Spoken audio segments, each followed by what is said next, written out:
ভাবলেই কত সহজে কত সৃজনশীল ভাবনা দিয়ে নিজের মধ্যে যে সৃজনশীলতা বা সৃজনশীল গুণ রয়েছে সেগুলোকে প্রকাশ করা যায়।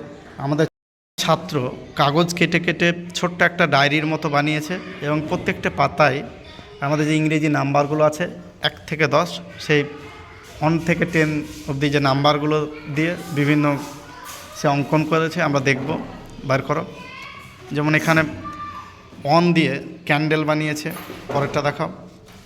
পরেরটা আবার 2 দিয়ে পাতিহাঁস বানিয়েছে, পরেরটা পরপর দেখাও। তারপরে পেঙ্গুইন বানিয়েছে 3 দিয়ে, তারপরে 4 দিয়ে ঘুড়ি বানিয়েছে, আবার 5 দিয়ে আপেল বানিয়েছে, 6 দিয়ে মাছ বানিয়েছে, 7 দিয়ে কুলফি বানিয়েছে, 8 দিয়ে ফুল বানিয়েছে, 9 দিয়ে বেড়াল বানিয়েছে, পরেরটা 10 দিয়ে সে চিক অর্থাৎ মুরগির বাচ্চা বানিয়েছে, মুরগির ছানা বাচ্চা এঁকেছে।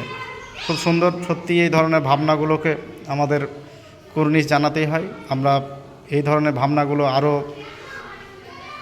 বিকশিত হোক, আরও ওরা এগিয়ে যাক, এই আশা, এই কামনা করি।